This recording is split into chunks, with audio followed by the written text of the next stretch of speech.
Hi, I'm Thomas Diltz. And I'm Ryan Ellinger. We're here with Channel 12 News. And we're here to deliver the latest economic news out of the United States.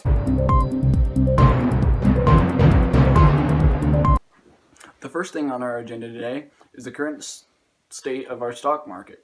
Over the past month, the Dow Jones has picked up 2.33%, while the Nasdaq is up 7.37%, and the S&P 500 is up 1.79%. Petroleum prices have been primarily driven of growth across commodity stocks during the first 3 months of 2019, while agricultural stocks have been one of the biggest drains on overall performance. While interest in previous precious metals remains above that of last year, growth in this sector has fallen off during the first few months of 2019.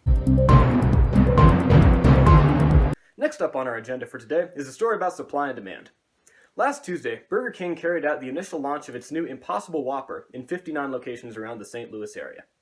Part of a partnership with California-based startup Impossible Foods, the patty is made out of an entirely plant-based substance that is designed to replicate the exact taste and structure of meat. Using heme protein and a variety of ingredients that mimic the texture of ground beef, the burger has been widely viewed by testers and even by Burger King employees as indistinguishable from a traditional Whopper. Burger King Chief Marketing Officer Fernando Mercado said, "I have high expectations that it's going to be a big business, not just a niche product," going on to comment that sales at other chains where Impossible products have been featured are encouraging.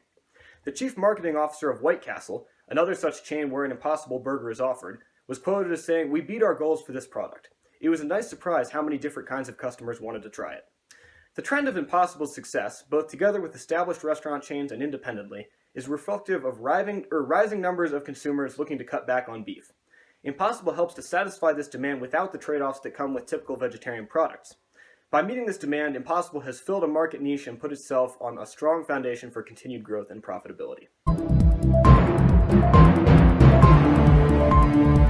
In other news, a story on government action. The United States announced this week that it's preparing a list of over $11 billion worth of European products to impose tariffs on. This comes as retaliation for European Union subsidies to Airbus, which were ruled illegal by the World Trade Organization in May of 2018. However, this announcement prompted the EU to declare that it was also readying a list of tariffs to impose on American products in response to US subsidies given to Boeing.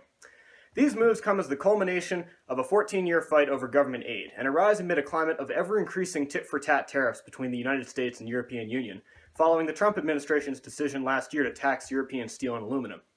However, they could contribute to an economic slowdown between the two powers as trade becomes more difficult, and the event of a trade war could prove catastrophic. Next up, a story on the Federal Reserve. On Monday, the Federal Reserve released 2 proposals designed to modify banking industry regulations that were put in place after the 2008 financial crisis. The banking industry has long complained that these regulations are too restrictive, and following a congressional vote to loosen some of the requirements of the 2010 Dodd-Frank Wall Street Reform and Consumer Protection Act, the Fed has given into some of the requests. With both being approved in a 4-to-1 vote, one of the proposals would loosen requirements surrounding liquidity, the amount of funds a bank must have on hand in case of a crisis, while the other would decrease the frequency which foreign and domestic banks are required to submit living wills, which lay out how a failed bank would successfully close without kickstarting an economic crisis. The proposals will go into effect after a public comment period that lasts until the summer, at the end of which the proposal may be modified based on the comments received. Next up, a story on a supply-side policy. Do you think that you have too much health care? Well, President Trump is cutting back on health care for American citizens. This is a prime example of a supply-side policy, as his reason for doing this is to decrease the amount of government involvement in the healthcare industry. The Democratic Party does not agree, but they're willing to compromise. While some Democrats have proposed universal coverage, in actuality, most of the roughly 28 million uninsured Americans are already eligible for public coverage or an employer plan. Another area of compromise pertains to automatic enrollment. About 19 million uninsured Americans are already eligible for either Medicaid, subsidized coverage through the ACA, or an employer plan. Instead of creating a new insurance program, Congress has expressed interest in automatically enrolling eligible Americans in these programs. The third and final area of compromise is strengthening competition and market incentives to control costs. One of the most difficult and pressing issues in healthcare is high and rising costs. Republicans say that the answer to this is stronger market incentives. However, they have yet to back up their rhetoric with proposals for concrete reforms. These could include Congress placing an upper limit on the tax break for employer-provided health care to promote more efficient health insurance. Additionally, the Federal Trade Commission could more aggressively examine business deals that create de facto monopoly providers in local healthcare markets. Both parties want Medicare to emphasize the value and efficiency of care provided, leaving the door open to potential future cooperation.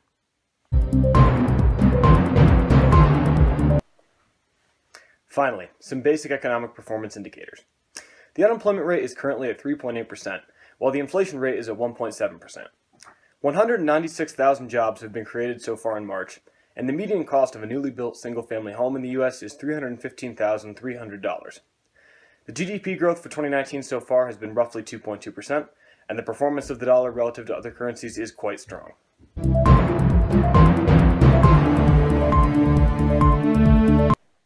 Once again, I'm Thomas Stiltz. And I'm Ryan Allinger. Thank you for joining us on Channel 12 News, and we hope to see you again next week.